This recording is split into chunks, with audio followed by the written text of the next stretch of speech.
प्यारे साथियों नमस्कार, बहुत बहुत आपका स्वागत है हमारे यूट्यूब चैनल चैतन्य स्टडी पर। और दोस्तों यूपी ट्रिपल एस की तरफ से जो एग्ज़ाम कराया जाएगा है पीईटी का, यानी कि प्रिलिमिनरी एलिजिबिलिटी टेस्ट। ठीक है, तो इसका जो ऑफिशियल सिलेबस है वह वेबसाइट पर आ चुका है, आप जाकर के देख सकते हैं। और इसके अलावा मैं भी आपको इस वीडियो में इस सिलेबस से संबंधित कुछ महत्वपूर्ण जो जानकारियाँ हैं और जो कुछ सिलेबस का जो टॉपिक हैं, ठीक है, वो मैं आपको यहाँ पर विस्तार से बताने वाला हूँ। फिलहाल दोस्तों, यदि आपने चैतन्य स्टडी को सब्सक्राइब नहीं किया है तो इसे सब्सक्राइब कर लें, शिक्षा जगत से संबंधित सभी खबरों को जानने के लिए। दोस्तों देखिए, इसमें क्या है कि आपका जो प्रश्नों की संख्या होगी वह 100 रहेगी, और इसमें 100 ही आपका जो है पूर्णांक रहेगा, यानी कि एक प्रश्न आपका 1 अंक का होगा, और जो परीक्षा की अवधि है वह 2 घंटा होगी।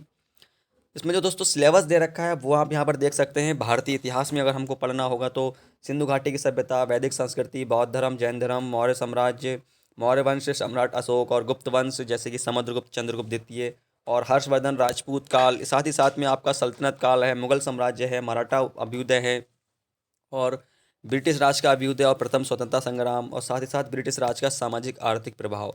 यानी कि जो आपका प्राचीन भारत है, मध्यकालीन भारत है और जो आपका आधुनिक भारत है, ठीक है, इन तीनों से ही आपके जो प्रश्न है वह बनेंगे। और जो प्रश्नों का जो अंक है वो आप देख सकते हैं, यहाँ पर साइड से लिखा हुआ है। ठीक है, कौन कौन से टॉपिक टॉपिक से कितने अंकों का प्रश्न यहाँ पर पूछे जाएंगे। भूगोल की अगर हम बात करें तो भारत एवं विश्व का भौतिक भूगोल, इसमें आपका नदियाँ है, नदी घाटी है, भूजल संसाधन है, वन है, खनिज संसाधन है इत्यादि इस प्रकार के इसमें प्रश्न होंगे। और भारत का विश्व और राजनीतिक भूगोल, जलवायु और मौसम, टाइम जोन, जनसंख्या परिवर्तन, सांख्यिकीय परिवर्तन तथा प्रभाव। यहाँ से दोस्तों आपके 5 जो है नंबरों का जो आपसे सवाल जो है पूछा जाएगा यहाँ पर। भारतीय अर्थव्यवस्था की अगर हम बात करें तो इसमें भी आपसे 5 अंकों के ही सवाल पूछे जाएंगे। ठीक है, और आपकी भारतीय अर्थव्यवस्था में जो आपकी पंचवर्षीय योजनाएं हैं, मिश्रित अर्थव्यवस्था का जो विकास है, और हरित क्रांति, दुग्ध क्रांति, या जो आपका ऑपरेशन फ्लड था, बैंकों का राष्ट्रीयकरण और उनमें सुधार क्या क्या हुए हैं, और साथ ही साथ 1991 में कुछ आर्थिक सुधार हुए और उसके बाद की अर्थव्यवस्था किस प्रकार की थी, और आपके कृषि सुधार है, श्रम सुधार है इत्यादि इस प्रकार से इन टॉपिकों से रिलेटेड जो है आपके प्रश्न होंगे। खास तौर पे देखिए, इसमें जीएसटी जो पॉइंट है वो भी इसके अंदर जोड़ा गया है। ठीक है, अब हम थोड़ा सा और आगे बढ़ेंगे भारतीय संविधान एवं लोक प्रशासन पे। यहाँ से भी जो है आपके 5 प्रश्न पूछे जाएंगे, एक एक अंक के। अब यहाँ पर देखते हैं भारतीय संविधान में आपका संविधान की कुछ विशेषताएं, नीति निर्देशक तत्व, मौलिक अधिकार और कर्तव्य, संसदीय प्रणाली, संघीय प्रणाली और संघ एवं केंद्र शासित प्रदेश और केंद्र राज्य संबंध, साथ ही साथ न्यायिक ढांचा, सर्वोच्च न्यायालय, उच्च न्यायालय और जिला प्रशासन। इस प्रकार से यहाँ पर जो है खास तौर पर प्रश्न पूछे जाएंगे। और सबसे जो इंपॉर्टेंट टॉपिक माना जाता है इसमें आप मान सकते हैं पंचायती राज संस्थाएं। ठीक है, इस प्रकार से सामान्य विज्ञान में देखिए यहाँ पर सीधी सी बात इन्होंने स्पष्ट कर दी है, और विज्ञान के जो टॉपिक है इन्होंने वो क्लियर नहीं किए हैं। ठीक है, फिलहाल में जो विज्ञान है वो यहाँ पर बता दी गई, जैसे प्रारंभिक भौतिक विज्ञान है, प्रारंभिक रसायन विज्ञान है, प्रारंभिक आपकी जीव विज्ञान है। ठीक है, तो इन्हीं से ही आपके प्रश्न होंगे। इसमें ये नहीं बताया कि भौतिक विज्ञान में कौन से जो आपके टॉपिक होते हैं वो आएंगे, या फिर रसायन विज्ञान में जो आपके कौन से टॉपिक होते हैं वो आएंगे। हाँ, हालांकि जो सामान्य स्तर की जो आपकी भौतिक या रसायन विज्ञान होती है उसी से रिलेटेड जो है इसके प्रश्न पूछे जाएंगे। यहाँ पर आपसे 5 अंकों की ये प्रश्न आपसे पूछे जाएंगे। अब हम बात करते हैं प्रारंभिक अंकगणित की। तो प्रारंभिक अंकगणित ये भी जो है आपका 5 अंक का पूछा जाएगा। इसमें देखिए ज़्यादा सवाल नहीं है और ना ही ज़्यादा इसमें चैप्टर हैं।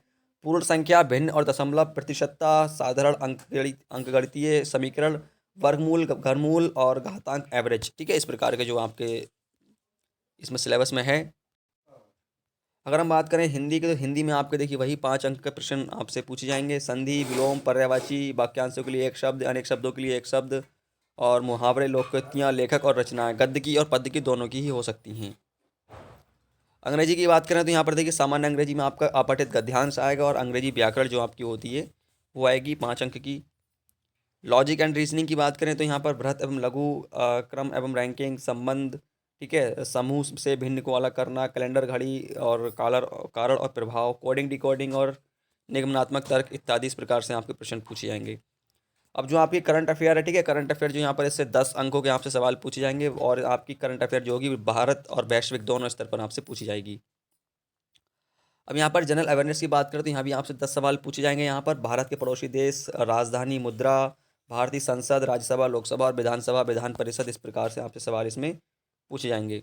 प्रसिद्ध पुस्तकें और प्रसिद्ध लेखक, पुरस्कार एवं विजेता, जलवायु परिवर्तन एवं पर्यावरण।